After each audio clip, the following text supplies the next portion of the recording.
नमस्कार बंधुरा सुजाता किचेने आपनादेर सकलके स्वागत। आज के चले एसेछि जे रान्नाटा करब सेई रान्नाटा होच्छे एँचोड़ेर रेसिपि। और एँचोड़ेर रेसिपि एकदम प्रथम थेके शेष पर्यन्त किभाबे आमी करछि आमी किभाबे करी सेई प्रसेसिंगटा आजके देखाबो। देखो एँचोड़टा काटार आगे आमी भालो करे हाथे सर्षेर तेल मेखे निয়েছি। আর এঁচোড়টা শুধু ছাড়িয়ে এনেছে, মানে বাজার থেকে যখন এনেছে এঁচোড়টা শুধু ছাড়িয়ে এনেছে, কিন্তু এঁচোড়টা কাটতে হবে তো। আর এই যে কাটলে কিন্তু আঠা আছে, তা ওই জন্য একটু হাতে তেল মাখিয়ে নিলাম যাতে আঠাটা না লাগে। আর এঁচোড়টা কিন্তু খুব ছোটো সাইজ করব না, বেশ বড় বড় করে এঁচোড়টা পিসগুলো করে নেব। দেখো এঁচোড়ের পিসগুলো কীরকম বড় বড় করে নিচ্ছি। আর এঁচোড় কাটার সময় অবশ্যই এঁচোড়টা কিন্তু একটা জায়গার মধ্যে জল নিয়ে তার মধ্যে অবশ্যই এঁচোড়টা কাটবে, কারণ এঁচোড়টা জলের মধ্যে দিয়ে দিলেই সবথেকে ভালো হয়। এঁচোড়টা মানে কেটে রাখলে একটা কালারটা চেঞ্জ হয়ে যায়, কিন্তু জলের মধ্যে দিলে ঠিক থাকে। এঁচোড়টা সুন্দর করে কেটে নিচ্ছি।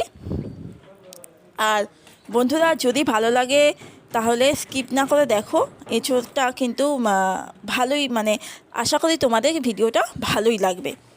এইভাবে এঁচোড়, মানে যে এঁচোড়টা নিয়েছি পুরোটা কেটে নিচ্ছি। আর তার সঙ্গে দেখো আমি এখানে আলুও কেটে নিচ্ছি। আর আলুটাও কিভাবে কেটে নিচ্ছি, কারণ এঁচোড়ে যেহেতু আমি বড় সাইজ করে আলুটা, মানে বড় সাইজ করে এঁচোড়টা কেটেছি, ওই জন্য আলুটাও দেখো আমি বড় সাইজ করে আলুটাও কেটে নিচ্ছি, একদম বড় বড় পিস হবে। হ্যাঁ, এবার দেখো চিংড়ি মাছ নিয়েছি এখানে।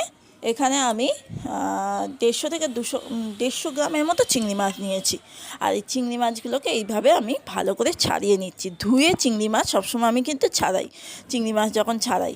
আর এই যে ছাড়িয়ে চিংড়ি মাছ কই কটা হয়ে গেছে দেখো, কত অল্প হয়ে গেছে। যাই হোক, নুন হলুদ মাখিয়ে নিলাম।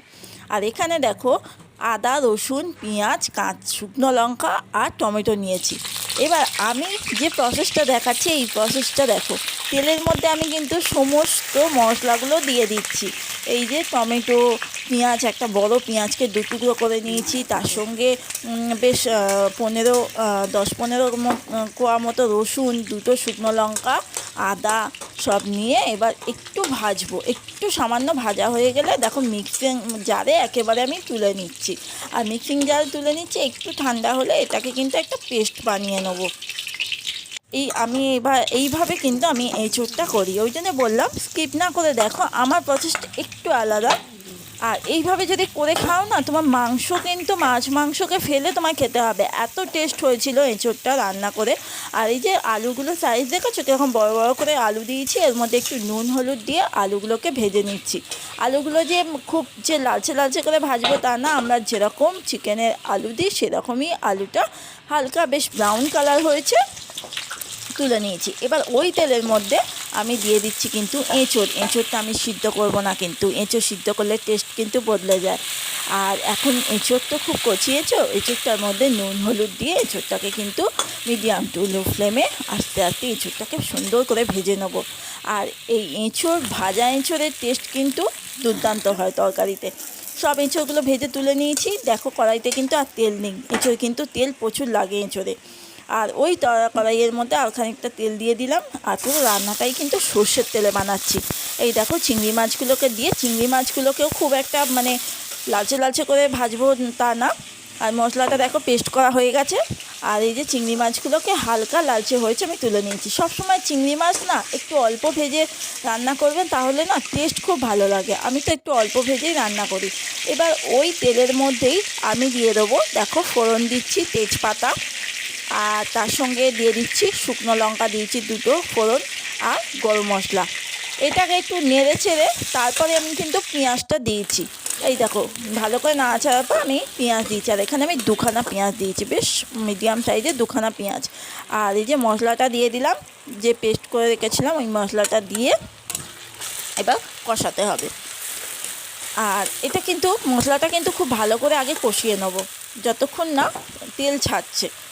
এবার এর ওপর দিয়ে দিচ্ছি হলুদ। আর তারপর দেখো হলুদ দিচ্ছি, তারপর দিয়ে দেবো এর মধ্যে লবণ।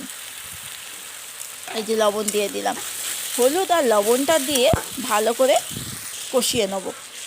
আর এখানে দিয়ে দিচ্ছি কিন্তু এখানে কাশ্মীরি লঙ্কার গুঁড়ো ব্যবহার করেছি, যেহেতু আমি শুকনো লঙ্কা ফোড়ন দিয়েছি, আবার শুকনো লঙ্কা ওখানে বাটা দিচ্ছি, এই জন্য আমি এখানে কাশ্মীরি লঙ্কাটা দিলাম। দিলে না কালারটা খুব সুন্দর আসে।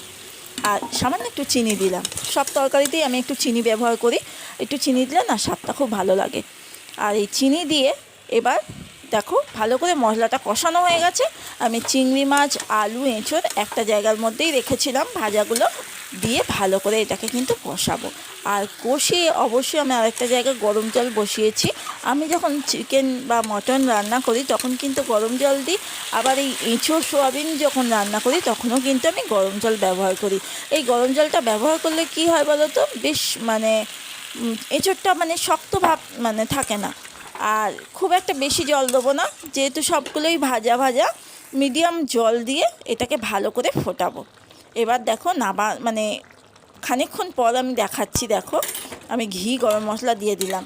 আর এই এঁচোড়ের তরকারি কিন্তু ঘি গরম মশলা না দিলে না ভালো লাগে না, মানে পুরো অনুষ্ঠান বাড়ির মতো হয়েছে। আর এঁচোড়টা দেখো কত সুন্দর হয়েছে। আর এই যে তোমাদের দেখাচ্ছি, দেখো এঁচোড়টা সিদ্ধও হয়ে গেছে, ভালো সিদ্ধ হয়ে গেছে। আর তরকারি মানে এই রান্নাটা প্রায় হয়ে এসছে। এবার কিন্তু একটু মানে ঘি গরম মশলা দিয়ে না একটু ঢাকা দিয়ে রেখে দেওয়ার পর তারপর নামিয়ে নেবে। আর ভাতের সঙ্গে কিন্তু বন্ধুরা অন্য কিছুর আর দরকার হয় না। এই দেখো রান্নাটা রেডি হয়ে গেছে। এবার আমি সার্ভিং বলে রান্নাটা সার্ভ করে নিচ্ছি। কত সুন্দর হয়েছে দেখো এঁচোড় রান্নাটা।